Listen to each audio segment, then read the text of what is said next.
não pode ter outro cego, mas um homem de Deus com os olhos abertos pelo olho de Deus vê tudo amplo e desperta você antes de você cair no buraco. Agora, se você não quer ouvir o conselho, quer ir cair, problema seu, mas ele fez a parte dele. Aí ele pegou e viu aquilo, foi para Jerusalém, tomou Jerusalém do Jebuseu, que era a nação mais poderosa naquela época, que Josué não executou o plano de Deus devido ao, acho que o cansaço dele físico, não aguentava mais, não executou toda a ordem de Deus, mas uma ordem dada tem que ser executada. Josué foi eliminado. Davi agora nessa guerra, Saul também não vence, mas Davi, um homem temido, tinha aliança com Deus, pegou os recursos de Deus, foi lá, tomou, né, a fortaleza de Jebuseu, que se tornou a capital de Israel, a Nova Jerusalém. Mas a arca de Deus ainda não estava em Jerusalém, nunca tinha ido na Jerusalém, ela ficava no Shiló.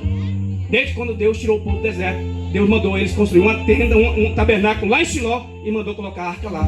Aí, devido à negligência de Eli e seus filhos, a arca foi embora. E essa arca ficou em trânsito por mais ou menos quase 40 anos, em trânsito, pulando de casa em casa. E por onde ela passava, que não tinha um servo, um adorador e um aliançado com Deus, Deus fazia estrago. Ficou 7 meses lá no território dos filisteus. E houve lá uma hemorroida, uma matança terrível. Eles fez uma aliança com o próprio povo de Deus, Israel, que eram os levitas, lá em Bet-Semer, que é uma terra hoje sacerdotal, que Deus deu para eles. Eles, na curiosidade, foram lá dentro da arca. A Bíblia diz que Deus matou 30 mil, quase 30 mil homens, só por causa da curiosidade, ser curioso, olhar para onde Deus não está mandando olhar, colocar a mão onde Deus não está mandando colocar a mão. Você está entendendo, mano? Que é Deus que estabelece limite. Deus é pai, e todo pai tem 3 ferramentas.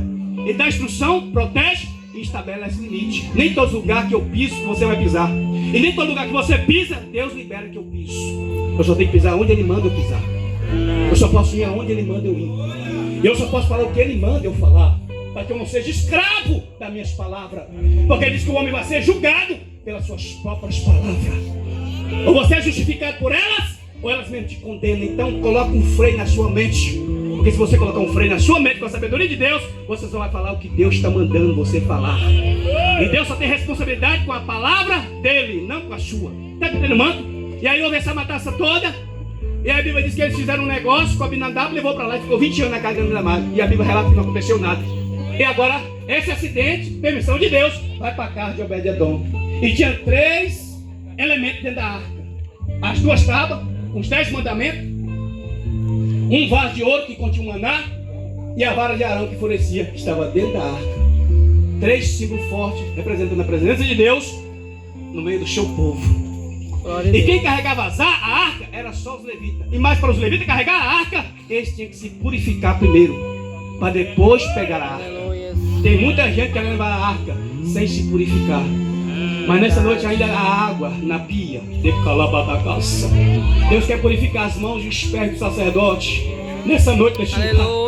Porque o sacerdote não poderia entrar no templo, no tabernáculo, sem primeiramente passar pela pia, para depois chegar no altar do holocausto, para depois ir colocar o do censo, para depois ir para a mesa dos pães da proposição, para depois colocar o azeite nas lâmpadas do candelabro, e depois o sumo sacerdote que entrava de manhã e de tarde lá na sala do Santo do Santo, que era na segunda véu, para acender o censário de manhã e de tarde, orando por ele, o incenso subindo a fumaça. Era a oração feita no nome do povo de Deus, para Deus receber a oração e trazer a resposta para o sumo sacerdote, instruir o sacerdote para abençoar o povo de Deus. Ainda Jesus continua sendo o sumo sacerdote e continua confiando nas missões que está no ministério externo na mão do sacerdote. Aqui tem sacerdote nessa noite, aqui tem sacerdotisa, aqui tem profeta, aqui tem levita, aqui tem pessoas aqui que Deus usa mais do que eu, conhece a Bíblia mais do que eu. Mas nessa noite Deus não está preocupado se você conhece mais. Ele quer que você desce, porque Ele quer renovar as suas forças, Ele quer lavar as suas mãos, Ele quer lavar os seus pés, como Ele lavou os pés de Pedro, porque Ele tinha pia, e essa pia continua de pé todos os dias. E na pia que era feito com bronze,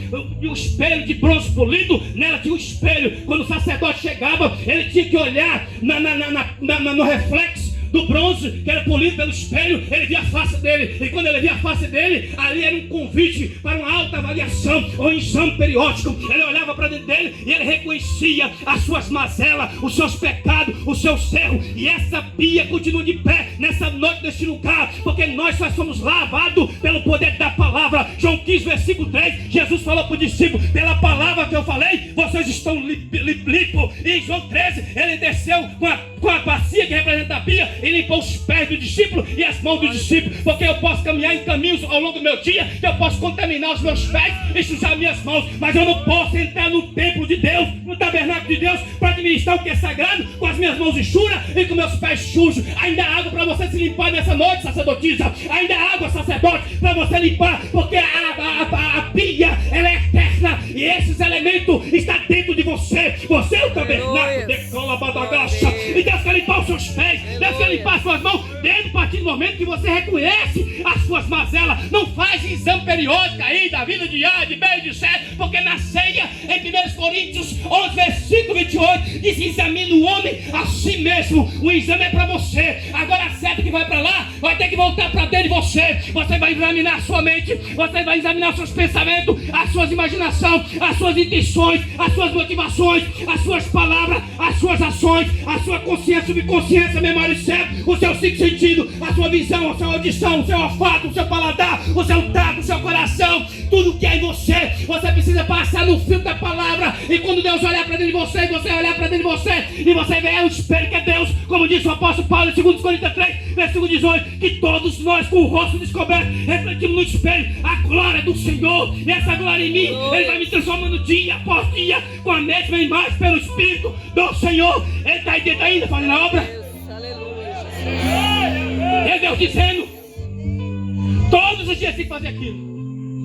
É Deus dizendo que a santidade é primordial no ministério.